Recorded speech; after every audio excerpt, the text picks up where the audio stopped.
Hello and welcome to Overtime Hockey Talk. My name is Mark Paul. My co-host Justin Baker, right there. How's it going, Justin? This is our Oh, hi, first Mark. time using Squadcast, so we've officially graduated from the stereotypical Google Meet, which there's nothing wrong with Google Meet. Yes, here we are. We've graduated to the podcaster, videocaster software. This is like moving from JV to varsity. Yeah, we're like definitely super seniors. Take us this long. 4 years now. We're seven. Yes, we. Hopefully, this is looking better for all of our listeners, our viewers, and we're excited to just talk about hockey today. We're going to once again perform all the funerals. We gotta knock these out before. We got to do playoff stuff anyways. We're going to talk about the Minnesota Wild, the Buffalo Sabres, and the New Jersey Devils as their seasons are. And not that they're coming to a close any sooner than other teams in the National Hockey League, but let's face it, they're dead in the water. They're just playing these games for themselves and maybe for some pride. So, Justin, where do you want to start?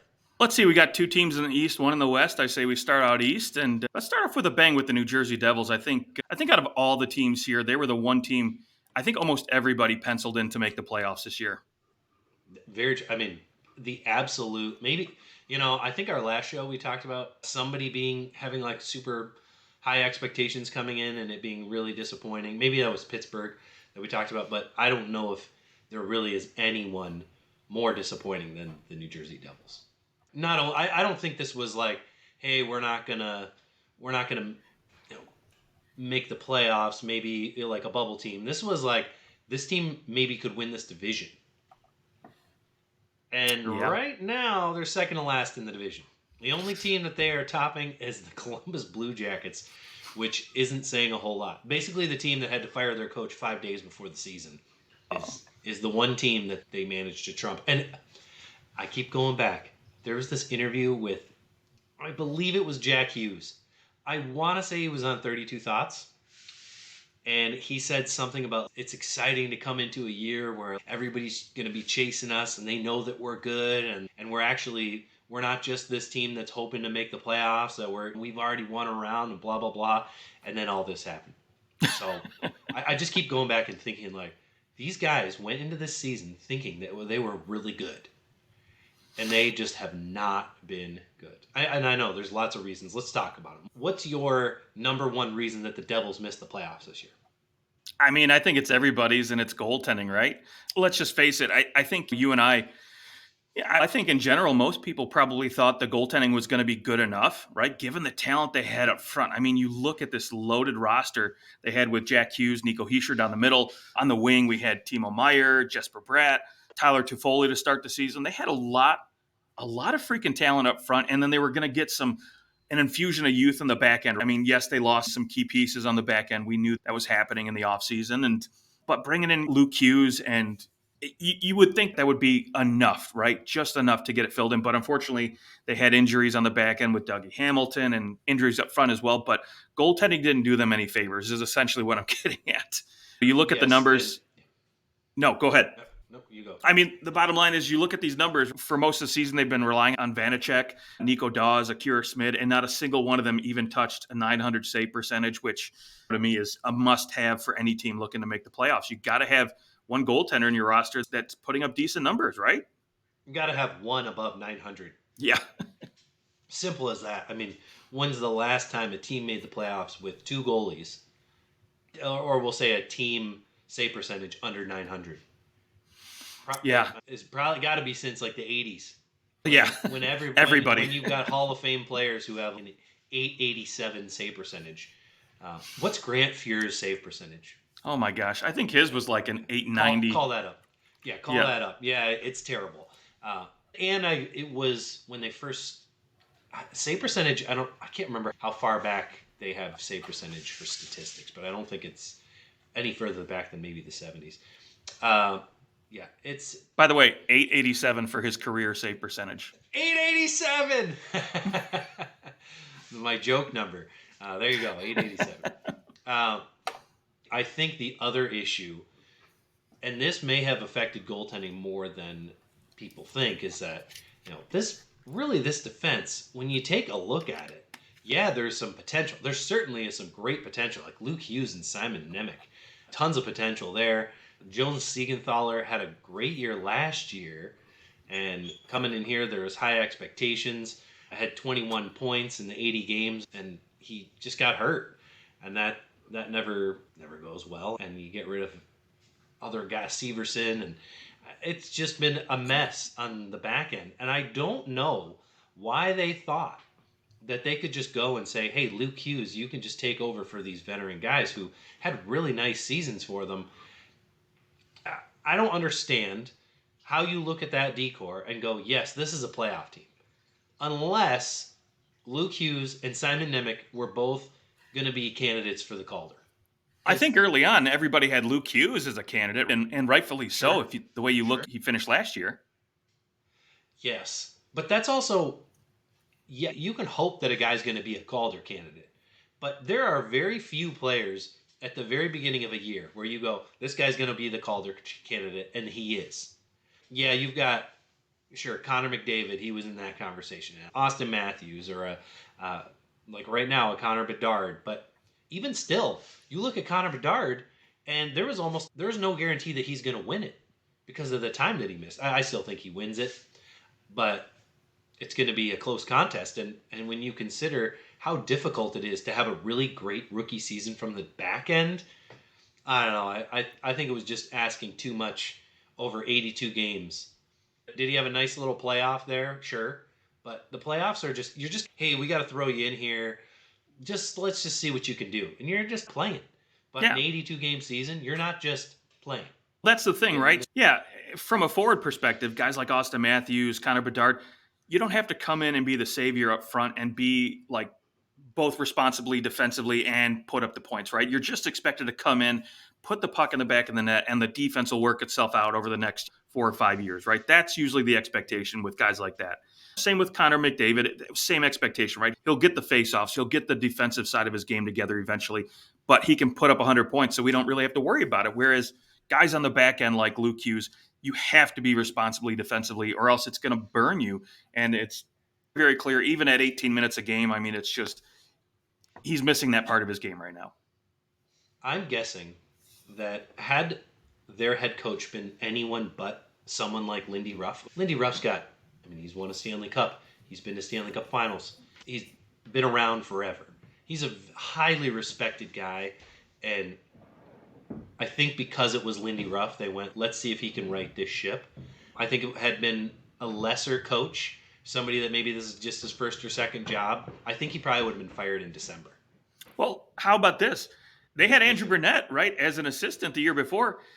Look what he's doing in Nashville. Imagine what he could have been doing, I mean, with Yeah. more talented offensive players right now. It's almost like last year was a little bit of a blip. Like they got a little more fortunate and things went really well for them. They stayed very healthy. I mean, let's face it. Dougie Hamilton being out is probably the biggest factor as to why this team missed the playoffs. They had Dougie Hamilton, Jack Hughes, and Nico Hischier all out at the same time at one point. How many? Let's go down the list. That's top two forwards, top two centers, and your top defenseman. Let's talk about what that would mean for. That's Austin Matthews, John Tavares, and Morgan Riley are all out at the same time. Granted, Tavares, Marner, and Riley were all out at the same time, and they still won. But for a whole season, for a good chunk of time, yeah, and due to injuries, I think that was a lot of sickness in that one. But I mean, who else? Like Barkov, and imagine like a Barkov and Reinhart are both out, along with Aaron Ekblad. Aaron Ekblad's always out. They're used to it. I mean, what about Crosby, Malkin, and Letang being gone? See ya. Yeah. Pittsburgh's dead. Crosby. That's all. Yeah. If Crosby's out, they're out. Speaking of which, what an insane accomplishment to now have been a point per game player for 19 straight years. Unbelievable. Only guy to do it aside from Wayne Gretzky. Dude, tip of the cap to that man right there. 19. And you know what probably made me more uncomfortable than anything is the fact that he's been playing in the NHL for 19 years. Dude, I can still remember us playing tennis, on a tennis court, right, in Floden, and you showing up in that Crosby jersey, And Ooh, dude, I'm like, I have a nice Team Canada Crosby jersey. I believe that was a 2010. I think that was the 2010 Olympic team jersey. okay, wow, I will sport that jersey next show. It'll be on. It'll dude. be on. We'll take a flyer from the hockey guy. If you've ever watched the hockey guy, he's Oh, a love him. YouTuber. Yeah, Um, he's got I know 800 you jerseys. was talking to these guys. Yes, he has a million jerseys, and yeah, his jersey collection is absolutely epic. I have a collection of jerseys that are like Salvation Army collection of jerseys, and like Chinese knockoff jerseys. Where I was probably like 2008, somewhere in there. I was like, no way, you could get these jerseys for $20. And hey, some of them are actually pretty cool. I have a Mario Lemieux, the like original Penguin, not the original Penguins logo, not the blue and white, Mm. but the '89 one, the cartoonish looking Penguin. Oh yeah. We'll pull it up. We'll pop it on the screen. That I have that jersey. The one that's a really weird yellow. I'll see if I can find it and drop it in here. But yeah, it was. I'll wear that one too. We'll just start a parade of jerseys and we'll try to compete with the hockey guy, and then we'll run out after 12 shows. Yeah. We won't have any. We'll have to start recirculating. All right, anything else for the New Jersey Devils? You think this is a team that next year they just make the playoffs with a similar group, or are they going to make some big changes? I think the only Obviously, big they already find their coach.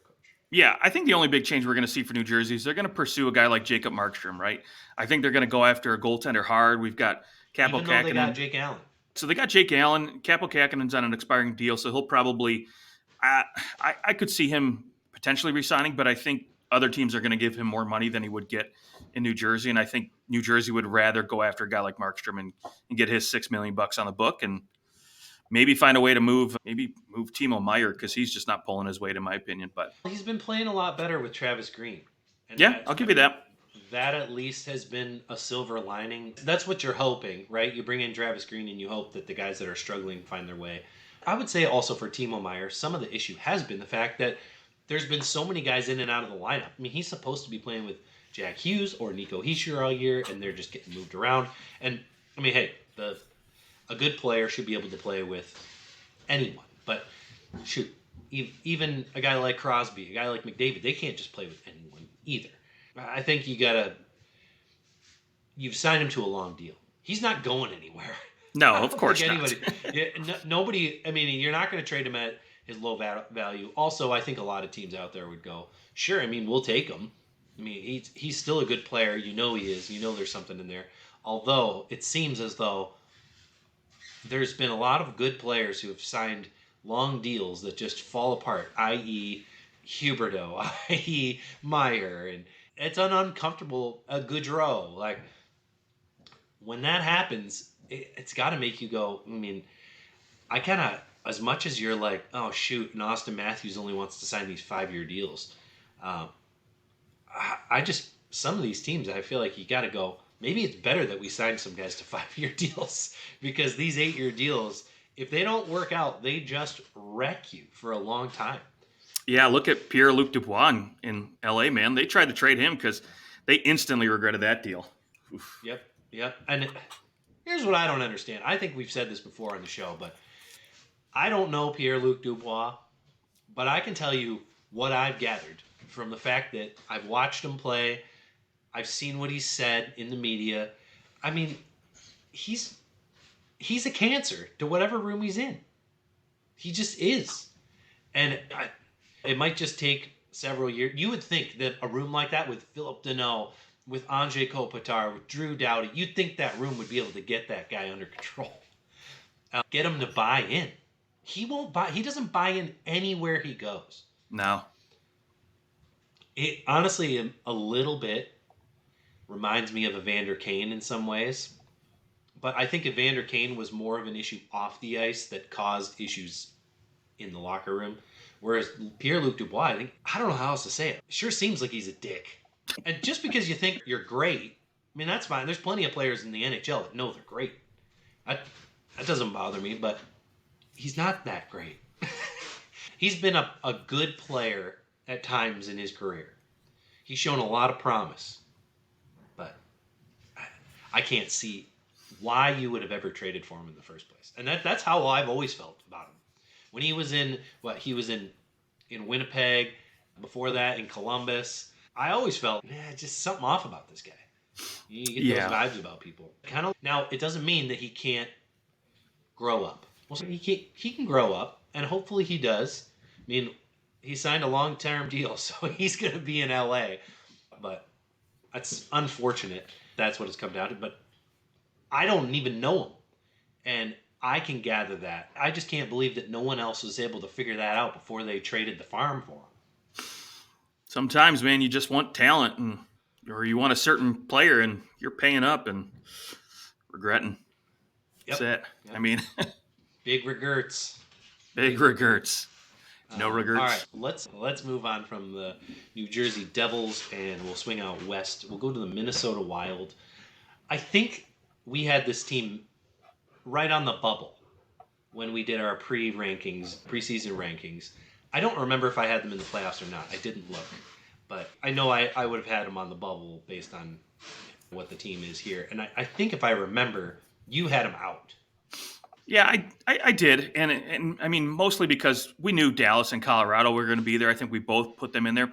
And it was really between St. Louis, Minnesota, and Nashville at that point. And I think you and I both were leaning towards St. Louis.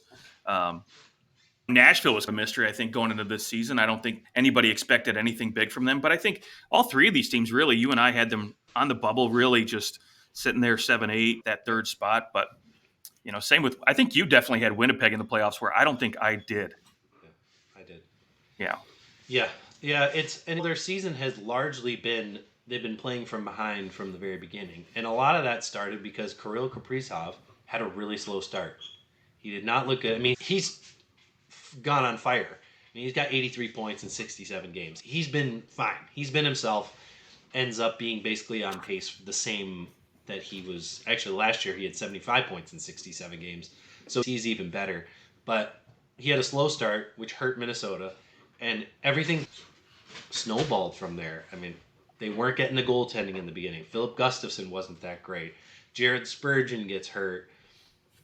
It just didn't look like they ever had it all together. And I think ultimately the reason why is that you can't go this long. We're talking, when's the last time this team had even a guy who you would consider a really high-end number 2 center?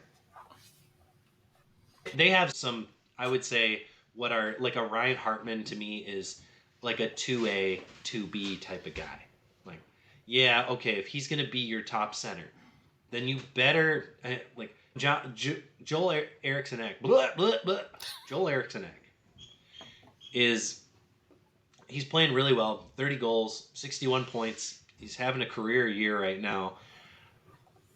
I just don't know that he's the guy that, if your team's going to be a playoff team, that he's going to be your number 1 center.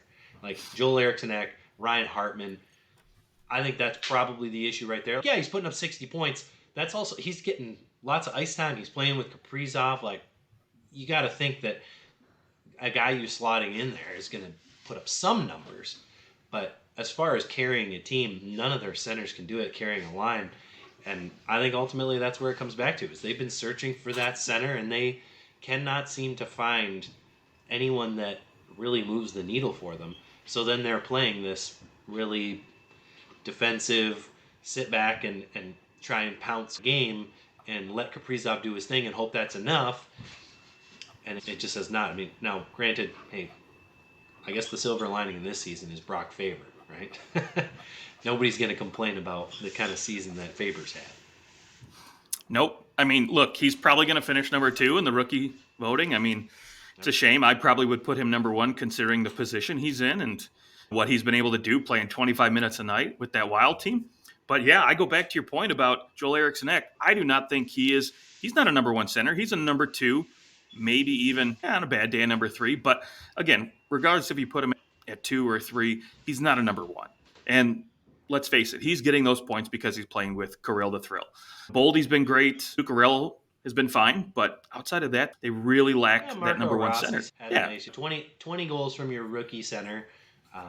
You're not mad about that. And I think that Marco Rossi can develop into that top center. But again, like, we're still waiting here for a true top center. And maybe Right. Rossi does end up being that guy, but he's not this year. He's still a middle six, maybe second, third line type of player. And I think this is what you expect. It's not even a knock. It's just they bought out their two huge contracts in Parise and Suter, and has to be what you expected. That you're not going to be anywhere close to the top, and you're probably going to miss the playoffs unless everything goes right. Absolutely everything has to go right, and it definitely has not this season. It could next year. These younger guys, Faber and Rossi, they're all a year older, but they're still not going to be able to go out and do a whole lot. I mean, they've not 9 million in cap space, and you've got to sign a couple. Like you have to be thinking in the back of your head. All right, we are going to have to sign Rossi in 2 years. We are going to have to sign Faber in 2 years. So yes, do they have a whole bunch of cap space this year? Sure, but you have to be thinking that you have to re-sign both of those guys, and those are probably going to be huge numbers. Faber's probably going to get maybe in the neighborhood of 9 million when his contract comes up. Yeah, that'll be So interesting. there goes your yeah. It'll be interesting to see how that one plays out. I think a good measuring stick is going to be Mo Seider's contract, right? How does that play out? Because he's been hovering around that 40-point, 50-point mark these last couple seasons and was the Calder winner. So you've got a guy who essentially is, in my opinion, the Calder winner in Brock Faber. If he continues to play like this, yeah, I could see a short-term 3-year, $6 million deal, but maybe they go long-term and they give him 8 times 9 and lock him up in a couple seasons. But yeah, to your point, maybe you've got some money to play with next season to try to find a center. But with Jared Spurgeon being gone all year and then Ryan Hartman being up and down, I think ideally in an ideal world, you want Joel Eriksson Ek as your number 2, Ryan Hartman as your number 3 center, and then you want somebody else in that number 1 spot. Now, I agree with you. I think Marco Rossi might get there eventually, but he's still 3-4 years away from that, in my opinion. And yeah, they need something now. And it sucks because you got Kirill the Thrill coming up on free agency in 2 summers. And Well, yeah, 3 years, yeah. But if he's eligible to be re-signed in 2 summers, and yeah, if he doesn't, you'd have to trade him. yeah, you would absolutely have to trade him. And then at that point, it's okay. Let's restart this whole thing. Yep, and that's the tough part about where they are is that they did what they did and continue to try to win, and they're just stuck in the middle. And let's be honest, the Minnesota Wild have been stuck in the middle for about 20 years. They made it to the conference finals one time, and I believe it was in 2003, right? Yeah, I think you're right. Because they played the Ducks in the conference finals, and I think that was like one of the lowest scoring conference finals of all time.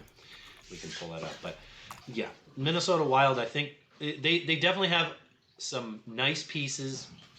They've got all their picks outside of a 3rd round pick and a 7th round pick this year, so they'll be taking their 1st round pick. And hey, in some respects, there's always the lottery. Like they are definitely down. They're down there. I mean, they're 18th. I guess they're not so far down that they're going to end up likely with a really good pick. But hey, you win a lottery, you push yourself into the top 10, you make a good pick. What's funny in the Eastern Conference, had Minnesota been over there, they would be in a playoff spot right now. If that tells you anything different about the East and the West. I think what it says is that the bottom of the West is so bad. Like these teams are just scooping up points.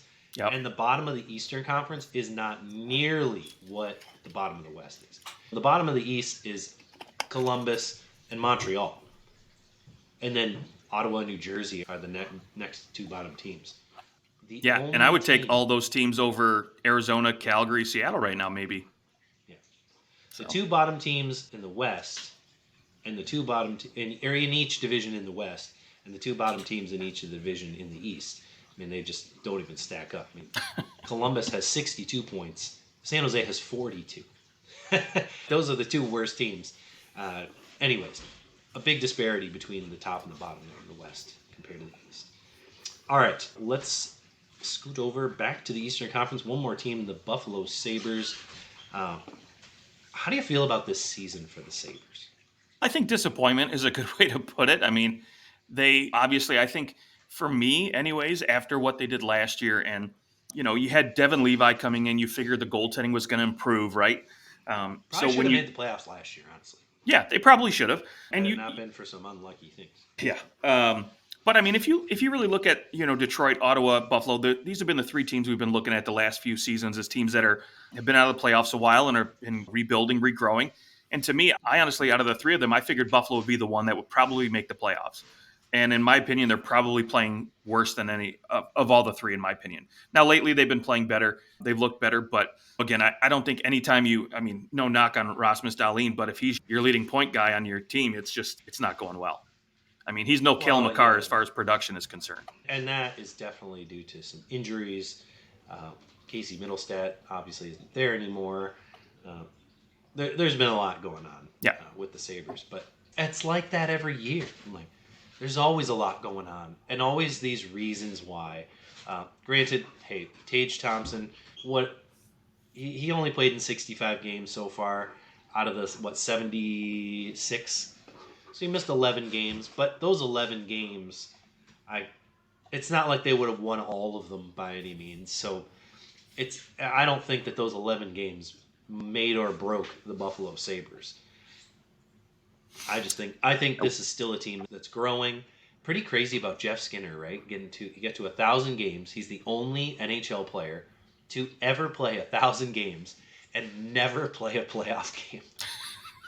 Poor freaking guy, never made it to the playoffs. And his rookie season was with the Carolina, right? Like, he played for the Carolina Hurricanes back when he joined the NHL. And there's something that season for the Hurricanes, I believe it was that year. Like, he had a fantastic rookie year, 63 points, 31 Won the Calder. goals, wins the Calder.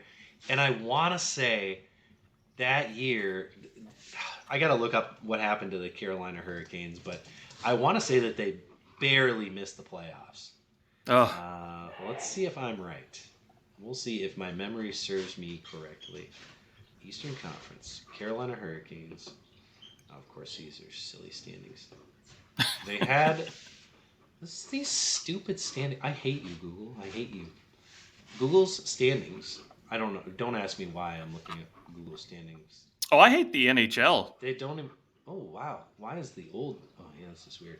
I guess Carolina missed the playoffs by two points. 2 points. So they were 91 points, and the Rangers made the playoffs with 93. I believe. Was that the year? No, that wasn't the year that it was Philadelphia and New York. Remember that? Philadelphia beat New York in a shootout or something like that at the last game of the season. Oh, God, yes. I remember that. But anyways, Buffalo Sabres, they really are in this spot. They haven't had good goaltending. They had a lot of injuries. It's like very similar to the Devils. Like, they have talent up front. They have talent on the back end.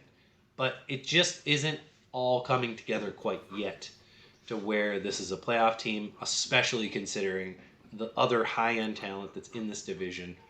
And frankly, the Red Wings built their team a little differently where they have the veterans in place who are the top players on their team, like a Larkin, like they bring in Patrick Kane, and that worked out amazingly for the Red Wings.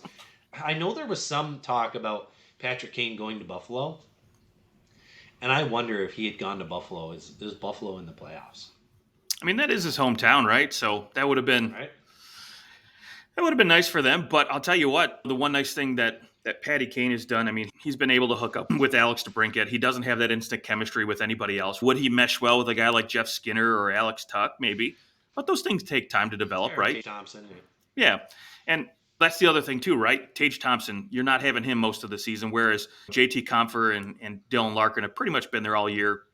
Larkin's missed a few games here or there, but for the most part, he's been in the lineup full time. And Dylan Also, Cousins. Tage Thompson went from almost 47 and 47 last year, 94 points, and even in 65 games, he only has 27 goals. I mean, he's scoring at a far less rate. I mean, it's almost half the amount of points in just 13 more games. Like, the point per game isn't looking. It really matches up more with his year before when he was at 38 and 30, 68 points in 78 games. This year, 52 points in 65 games. The year before, 94 and 78. So when you consider that, you almost go as now he signed a nice deal. He's only getting $7.1 million for the next 7 years. Again, he's not a UFA until 2030.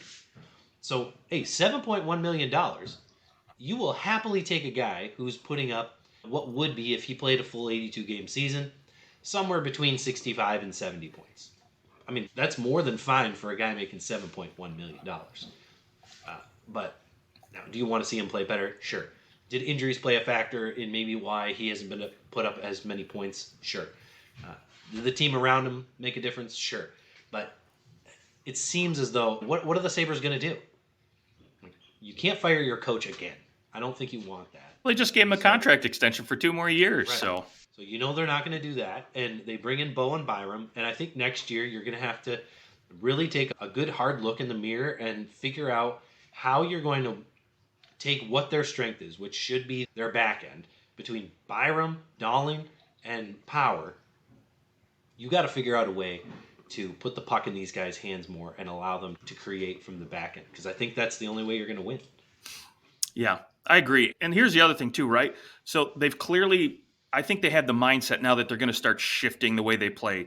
Now, whether or not that is Granato long-term or somebody else stepping in to make those changes, we will see. But you make the move, you trade Casey Middlestat, and you bring in Bo and Byram, right? So now you're putting the emphasis on defense a little bit more. You've got Devin Levi coming up. UPL has looked pretty good the second half of the season. He's looked much, much better anyways, in my opinion. And you've also gotten rid of Kyle Okposo, your captain, right? So there's a change in guard, change in leadership almost a little bit with this team. Shifting that focus, I think, towards the back end would be the best move this team could make. Even if you want to take the mindset and play like, play like LA or Carolina, where you're a little bit more defensive minded and not really focusing on those, let's try to get Tage Thompson 100 points every year, right? Let's not focus on getting him 40 goals and 100 points. Who cares? Yeah, exactly. Yeah. I want to see the Sabres in the playoffs. Honestly, it's been so long. What has it been, 15 years or something like that? 15 or 16 years? That's just it's too been long. 11, but regardless. It's been too long.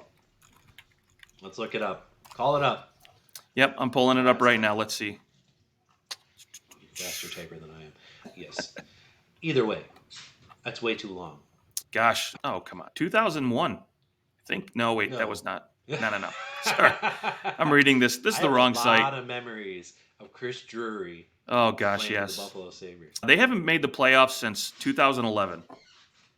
Okay, so it's been 13 years. 13 years. That's painful. If you are a Buffalo Sabres fan, that is just painful. I mean, it's akin to, I would say, very similar to the Florida Panthers, who really, it was 1996 was the last time they had won a playoff series before, 2 years ago? Before last? Yeah, 2 years ago. 2 years ago. And that's a freaking long time to not win a playoff series. And they also didn't really make the playoffs very much in that stretch, especially after, in this century, they hadn't made the playoffs that much. So that's a tough pill to swallow. But, man, 13 years in Buffalo, a place where hockey is number 2, just past the Bills. That's a really tough pill to swallow. I really hope that the Buffalo Sabres can figure it out next year and make the playoffs, as long as it's not at the expense of any team that either one of us cheers for. Yes, I absolutely agree. And I'll tell you what, though. I mean, from a geographical standpoint, right? Toronto, I know, is very close to Buffalo, so there's always been a rivalry there. So I would love to see that again. And then even from a Detroit, last time they played each other in the playoffs was 1988. Ooh. Okay. Right? 98, I believe. 99? Might have been 99. 99. Yes, it was 99. Because that was the year that the Sabres went to the finals. Because they played the Leafs in the conference finals. They beat the Leafs in 5 games. The Leafs couldn't score on Dominik Hasek. Yeah, I was going to say Hasek beat the Leafs. And the Leafs were a surprise team. I mean, really, they made it there because of Cujo that year. Oh, yeah. Oh, goodness. Days. Yep, those were the days. Okay, should we move to this Eastern Conference playoff race? Because I think that's our final thing of the show.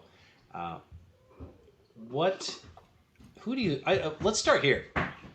Who do you think is not going to make? Who's the first team you're going to knock off here? Because we'll just say there's the Pittsburgh Penguins, the New York Islanders, the Detroit Red Wings, and the Washington Capitals.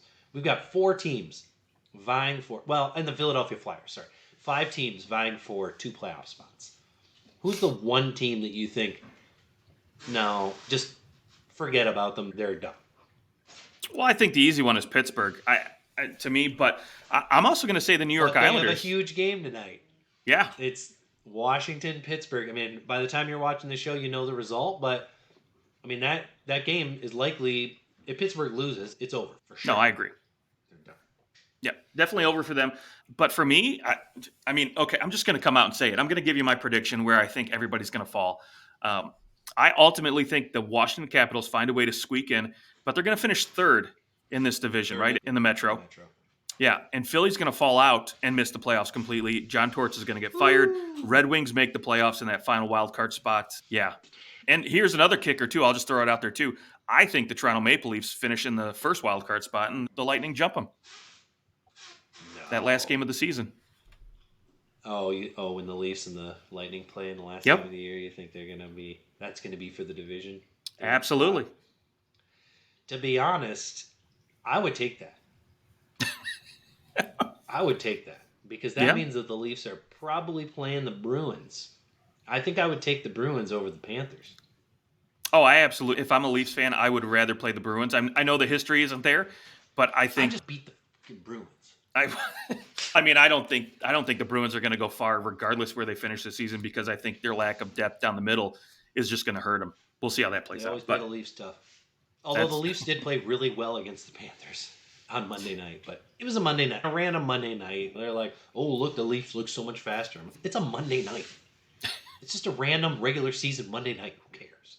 I don't care where they finish. I think everybody's going to be talking about the Panthers taking the East again. So it doesn't matter where they place. And I don't think they care either, really. Now, you think that it's more likely that the Tampa Bay Lightning, who have no games in hand on the Leafs, that in 7 games, 14 points, that the Lightning are going to get, 12 points to the Leafs 8? You think the Leafs are only going to get 8 points over the next 14 possible points? Yeah, I do. It's just a hell of a dip over a 7-game span. It's tough to get a team 4 points up. So here's the thing. I think the Lightning have a lot more to play for right now going into the playoffs than I think the Maple Leafs do, right? The Maple Leafs, I think right now you're looking – I think they're going to be looking to get guys some rest, right? I mean, they've got a couple hard games coming up at the end of the season when they've got to play Florida and Tampa, and I don't think they're going to be meaningful games to the Leafs. I think the Leafs are just going to want to rest some guys, keep some guys healthy. What happened? See, now the Leafs have a game in hand on the Florida Panthers, and they play the Florida Panthers one more time, right? They do. They absolutely do. But here's the thing, though. I don't think Toronto cares if they finish second or in the wild card. Because if I'm road record's so good.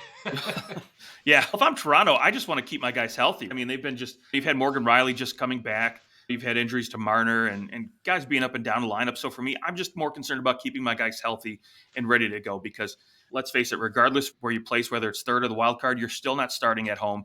And I don't think they're going to catch Florida regardless because I think Florida is just going to go full steam ahead into the playoffs. So they're going to end up cruising to that second spot, and they're going to try to take that President's Trophy or at least make a run at it.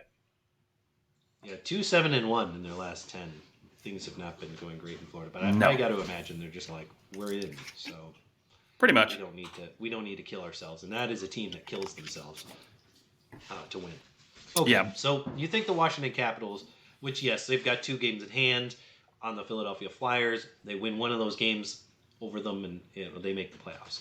It is crazy to think the 3 teams after the 2 top teams in the Metro, all the next 2 teams have minus 35 goal differential, minus 27. Pittsburgh has a +1 right now, and then the Devils have a minus 13. Blue Jackets minus 56. So really, 3 teams have a plus, and one of them's only a +1. And it's probably likely that it's a minus by the end of the year because they seem to get blown out when they have bad games. But okay, so let's say Washington Capitals are in. You have the Philadelphia Flyers missing it, so they continue their slump. How about this other? So that's takes care of the bottom part of the Metro. Where are we looking at the wild card? How do you see that shaking out? Yeah, it's Toronto at the top spot, and then I think the Red Wings finish in that second wild card spot. Okay, no Islanders. No, I go back to outside of Barzell and Horvat, there's no offensive depth there. And it's been showing, right? And right now, I hate to say it, but Sorokin has looked blah. Varlamov's been getting a majority of the starts lately. And so I just don't think this team is, I mean, Pat Roy's going to push them and they're going to make an effort. They're going to make an effort there, but I just don't think there's enough offensive firepower on this team to get them over that hump to get in. You know, my brain, I was like, who is Pat Roy? Oh, Patrick Law. Who's Pat Roy? Yeah, and I think Washington. There's a coach that I don't know about named Pat Roy. And when it comes to Washington, I mean, listen, they've got a lot of young guys that just want to get in and they're playing loose. They have nothing to lose right now. Washington would like to make the playoffs, but they don't care. I mean, I know they care, but really, if they miss it, it's not like it's the end of the world, right, for anybody on this team. It's not like anybody's playing for their jobs or anything big right now other than Ovi scoring goals.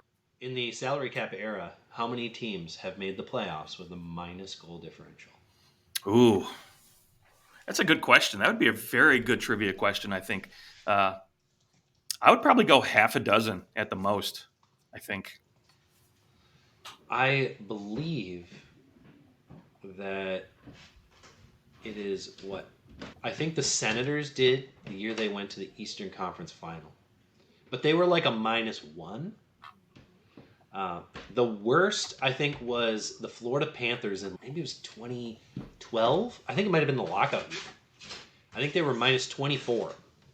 So I think I heard that. So the Florida Panthers at -24. I mean, this will be a record if the Washington Capitals make it, assuming that they continue their funny goal differential. They've only scored 203 goals.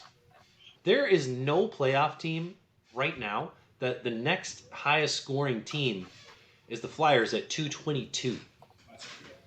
Oh, that's 20, basically 20 more goals than the next team. That's a pretty big difference even over the course of 80 games. I mean, that's a big difference there. But yeah, they do not score goals, but they are finding a way to do it.